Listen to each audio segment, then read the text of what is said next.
morning. I am Dr. Nirmala from the Department of Business Administration.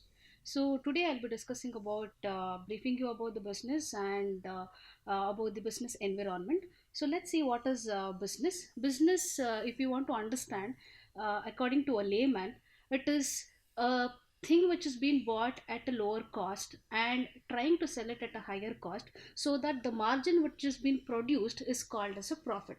So this is understood by a layman, or according to a normal individual we can understand that business to be trying to be busy, that is you are, if somebody says that you are busy, means that is you are engaged in any of the activities or you are busy in the work. That is what it has been understood.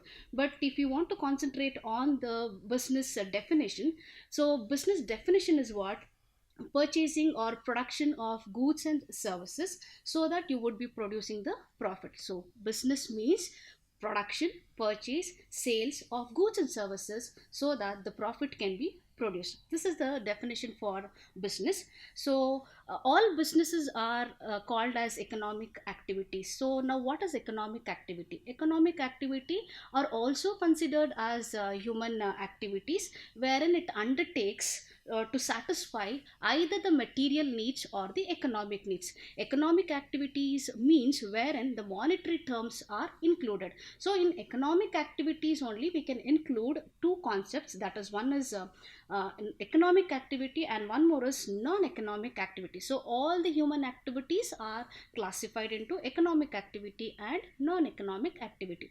So non-economic activity wherein you don't get the monetary rewards for the non-economic activities. For example, love, affection, or the patriotism which is being shown towards the country, that there you do not expect the monetary terms. But when we speak about economic activities, we consider three terms, three concepts there. That is, one is business, the second one is profession, and the third one is employment. So business is an economic activity wherein the production, distribution, purchase of sale of goods and services for the intention of making profit, that you can understand as business. So when it comes to a profession, when we talk about the profession is where a person who is a professional person needs to be specialized in a specific area. He has an immense knowledge or an intense knowledge or a specific knowledge about a particular subject. For example, you can take doctors or the chartered accountants or the company secretaries, wherein they are very professionalized, and ultimately for the service which they render from the professional people, that is they get the fees. That is a profession. So business is understood, profession is understood. The next one is employment. Employment is usually run on the employment contract, wherein you have employer and employee. Employer is a person who hires the employee for taking the service from him. So who is an employee? Employee is a person who renders the service for the employer. In turn, he would be paid the salary. So these are economic activities. Non-economic activities doesn't fetch you any amount. Okay, there is no monetary rewards for non-economic activities. But where in case of economic activities, you have the business, the profession, and the employment. So this is related to the economic activities.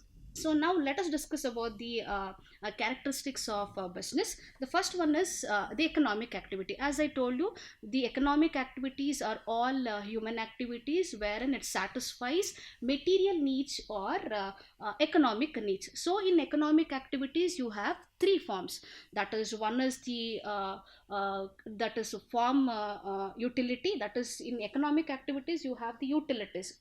So that utilities means that is the usage of that particular product or a good. So in that economic activity you have the three forms. That is, one is form utility, one is place utility, and one more is time utility. Form utility is where you convert the raw materials into the finished goods. That is form utility. That is where your raw materials, it is getting converted into a finished product, but in between you would be having number of processes, like raw materials is getting converted into a semi-finished goods, then it is going into a process of working progress, and then it is getting converted into a finished product. The entire process which has been taken from conversion of the raw materials unto the the final product is called as a farm utility. The next one is place utility. So place utility is where the product is manufactured, and until it reaches the end customer, you have a gap there. So from the manufacturer to the consumer doesn't approach directly to the manufacturer. So there are middlemen in between, wherein the goods are reaching to the end consumer, that is from the manufacturer to the distributor, then to the wholesaler, then to the retailer, and finally to the end customer or the consumer. So this is where place utility is where whenever a customer goes to the market, he would be getting what products he wants, that is making the goods available in the market for the consumer usage. That is place utility. Time utility is throughout the year, that is 365 days, all the goods are not available. So each industry would be manufacturing a unique product. So what happens, according to the requirement of the market, according to the requirement of the consumer, the products has to be made available. So this is a season wherein you have winter season. What is the requirements for a consumer? So you would be requiring sweaters. So what according is the requirements of the customer or the consumer, at that particular point of time, the goods are made available in the market. So in the economic activities, these are the three forms. That is, one is the farm utility, you have a place utility, and the time utility. The next one is risk, element of risk. In the business, we should understand that whenever a capital has been invested in the business, as the capital increases, the risk factor is also high. How do we understand what is a risk? Always in a business, the risk factor is also associated with the capital. More is the capital, more is the risk. So how do we understand the risk? Risk is the possibility of loss. We do not know what is in the future. Future is always unpredictable. Future is always into an uncertainty. So anything can happen in the future. So the risk factor is always attached to the capital.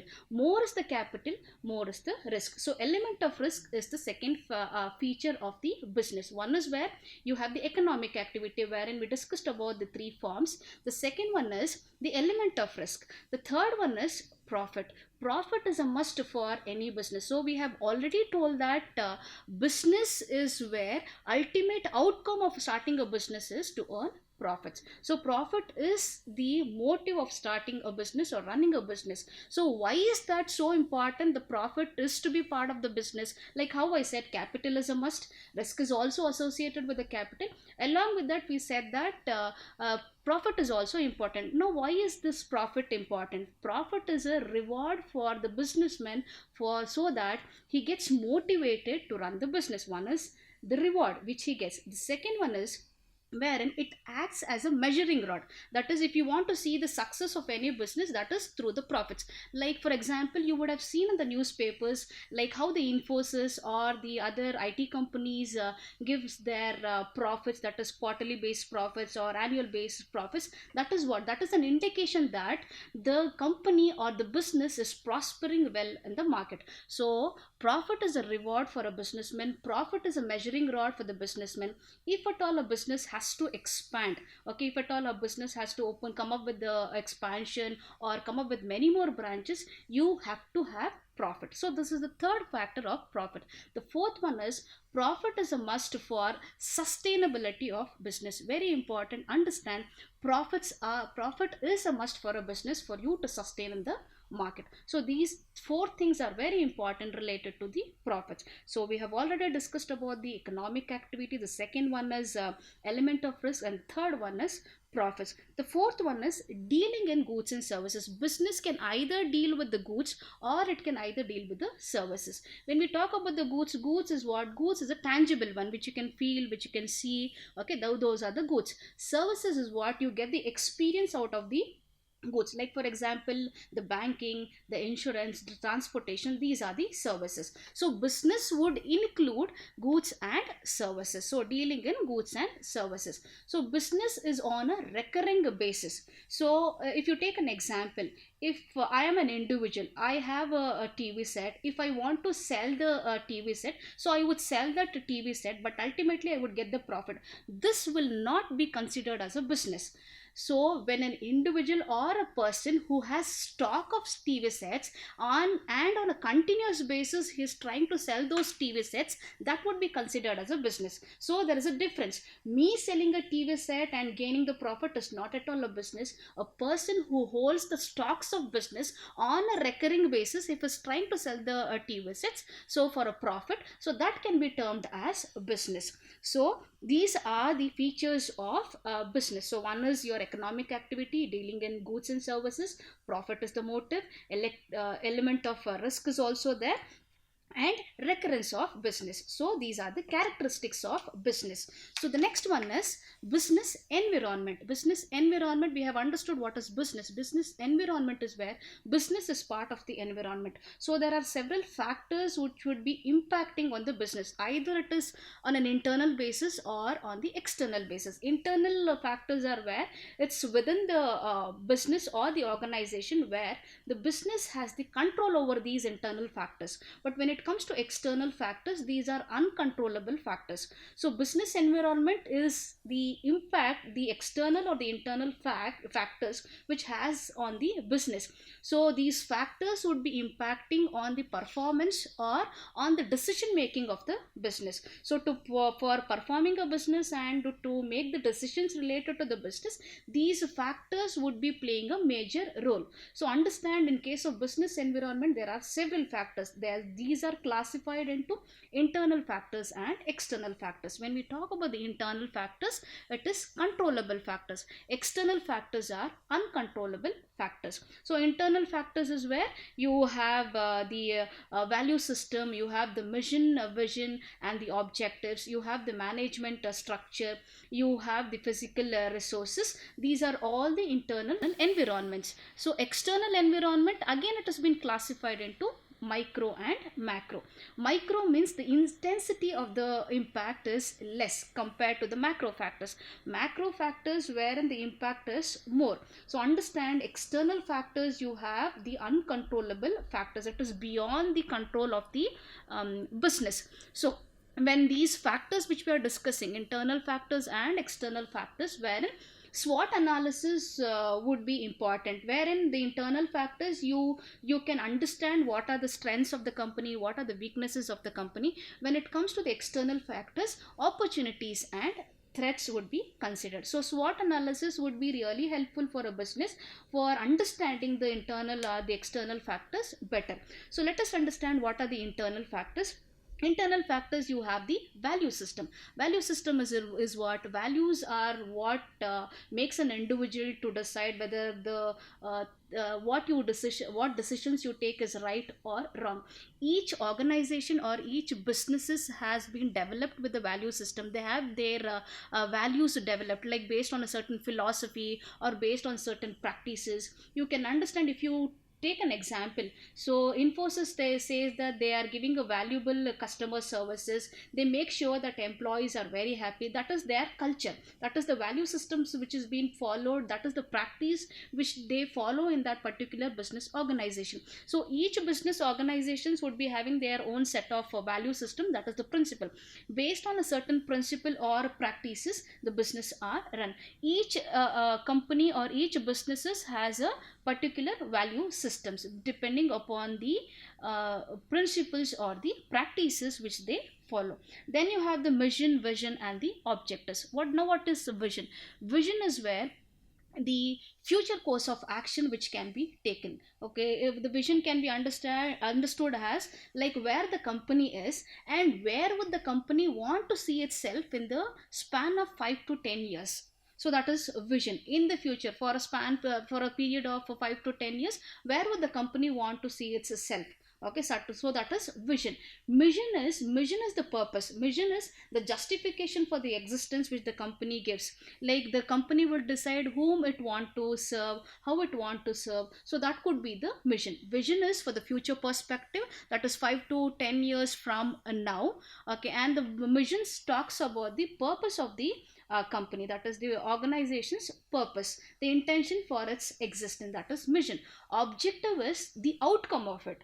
In the near future, what is the outcome of it? Now the organization is running well, what is the outcome of it, what is the input they give, and what is the output of that? So objectives is in the in the near future, what could be the outcomes of the organization. So objectives is like you can set an objective for the whole organization also. Later you can divide those objectives according to the departments also. Objectives can be set, okay, on a smaller basis also, or on the larger basis also objectives can be set. Then you have the human resources, that is very important part of the business organization, wherein human resources, how do you hire the human resources, how do you retain them, how do you allot the work, very important. So based on their qualification, based on their skill, based on their knowledge, based on their experience, you would be hiring the resources. So then is the organization structure. How have you designed the organization structure? So we could understand this by the hierarchy, like how you have the top management, the middle level management, and the lower level management. So in the top level management, you have the all the CEOs, the board of directors, the chairman. At the middle level management, you have all the managers and the departmental heads, and at the lower level management, you have the employees and the frontline supervisors or others. So this is how the structure has been designed. So based on the structure only, the internal power relationship also exists. We should understand always the authority flows downwards, that is from the top authority, it flows to the bottom. So when it comes to the responsibility flows upwards, accountability is also upward. So now if you say that the CEO would give the decision, he would tell the decision to the manager or the departmental head. From the manager, it is to his subordinates. So the hierarchy is this way. This is how the organization structure is. This is how it has been designed. So organization structure, physical resources, the other resources which has been required to run the business efficiently. So these are the internal factors. So we need to decide about the very important for a business is, one is the vision statement and the mission statement. You should understand almost all the companies or the businesses have their vision statements and mission statement. Vision statement, where exactly, it will give the answer for where, and the mission statement will answer the question like why. This is also very important. Vision is for the future perspective, where do you want to take your company. Mission is for your existence, how do you want to serve the market, how do you want to serve your customers, how do you keep your customers satisfied. So vision, mission, and along with this, strategies are important. So to stay competitive in the market, strategies is a must. These are the tactics for the survival of the business, for the decision making process, or for performing the functioning effectively in the business also. Strategies is must. So objectives, then you have the mission, you have the vision, and the strategies. Okay, and the final one, you have the digital economy. Digital economy is where everything nowadays, you can see that all the things are digitalized, it has been computerized, wherein the technology has been adopted in the business organizations. So you would have heard about the e-business and e-commerce also, wherein the business is taking place online. So you have the manufacturer, you have the end users or the customers. In between, you have these online businesses. Take for example, you have the Amazon, which is a largest retail online business, okay, wherein everybody is preferring the Amazon. So that is an online e-business which you can talk about. E-commerce, e-commerce along with the commercial transactions, they do transact the money funds also. That is in e-commerce only, you have the categories, that is B2B is done, that is business to business. Then you have the B2C, that is business to consumers. You have C2C, that is consumer to consumer, and C2B, that is consumer to business. So you have e-business also, wherein commercial, that is through business which is happening, that is completely the business is online, that is technology, that is digital technology which has been used for the business undertakings. And then you have the e-commerce, that is wherein along with the commercial transactions, you have the fund transfer, money transfer also. This is about the digital economy.